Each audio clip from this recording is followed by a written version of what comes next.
What's up guys? So for today's gala, we're here now in La Union. And it's April 11, 2026.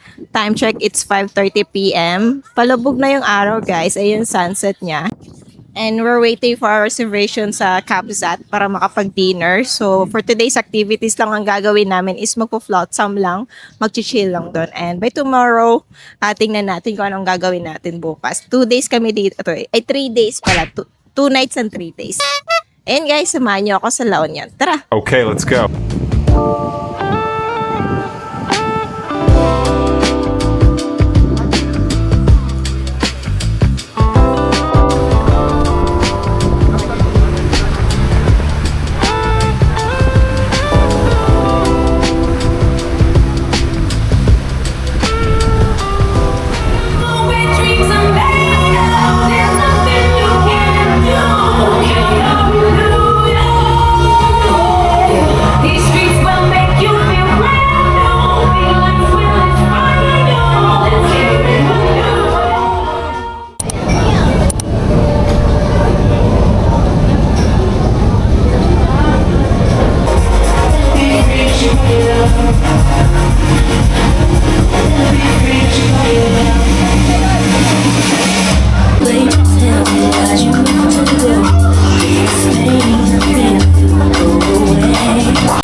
Guys, good morning. So, it's our second day in La Union and we're here now in Merienda.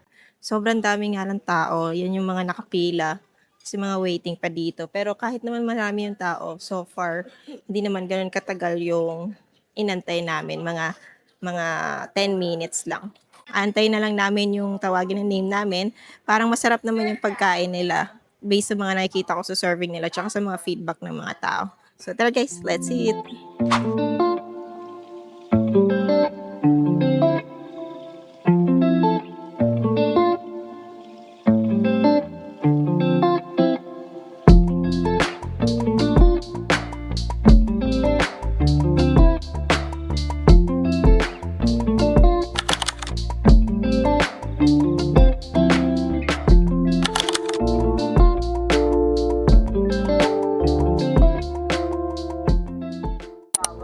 That's it guys. I ordered the crispy pork kare-kare. Sobrang ano to eh. Sikat to dito eh. Kaya ito yung order namin. Crispy pa siya.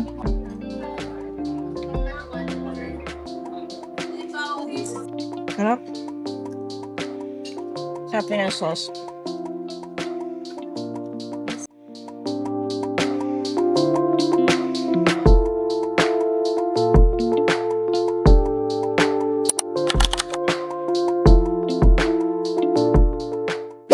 We're done to eat our lunch guys and we're here now in Fat Wave. Ang ganda mag-chill dito guys kasi yung view mo is dagat and 3 minutes walk away lang siya from Merienda. Yung mga kasama ko nag-swimming na sila so I just ordered beer while waiting for them. Cheers!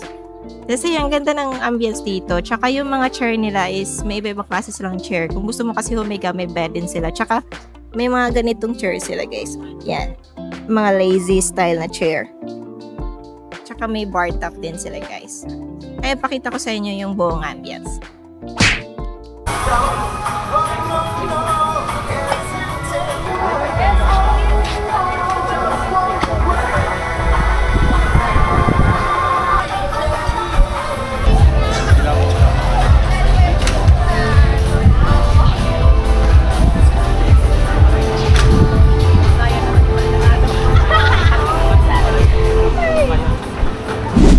Another day, another sunset na naman tayo guys. Dito yan sa harap ng Fat Wave. Ang ganda din pala ng sunset dito.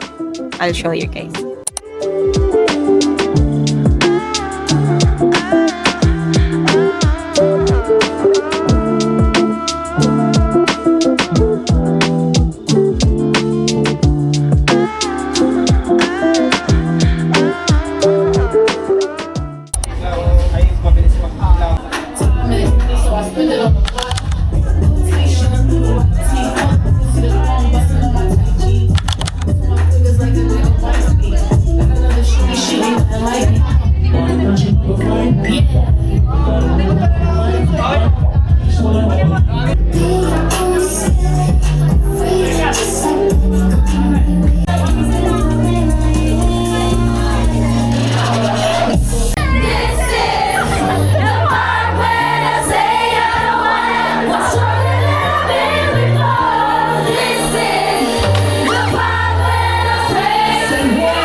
It's our last day in La Union and we're going back home mamaya-maya ng mga siguro alas 5.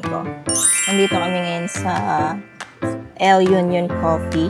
Actually, dito sa part na to, ang daming dikit-dikit na makainan. Nandito nga din yung Sabang Fried Chicken na sikat dito. Ayan guys.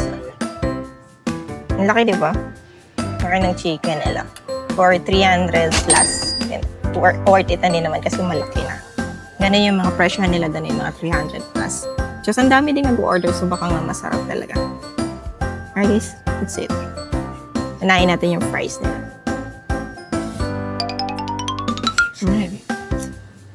Sarap din yung fries nila.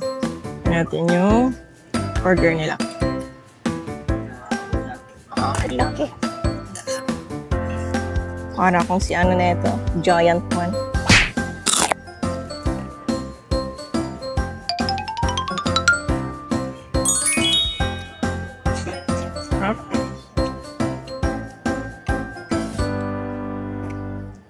Harap, ang sarap ng chicken. Kaya din pala siya, madaming tao. Madaming bumibili. Sarap din talaga.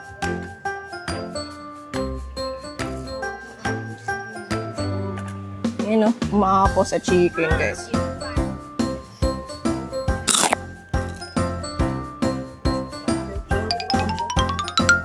Ito yung harap namin yun. Ito yung coffee. Yung coffee na in-order ko is mocha. Kaya naman yung pagka-mocha niya. Siguro ko i-rate ko siya siguro mga 8 out of 10. Then guys, uwi na kami. And thank you so much La Union for the experience. Hindi ka nakakasawa balikan. Hindi nga lang ganun kagandahan yung dagat. Pero yung La Union kasi padami ng mga magagandang resto. Tsaka mga aesthetic na mga resto. Ayun guys.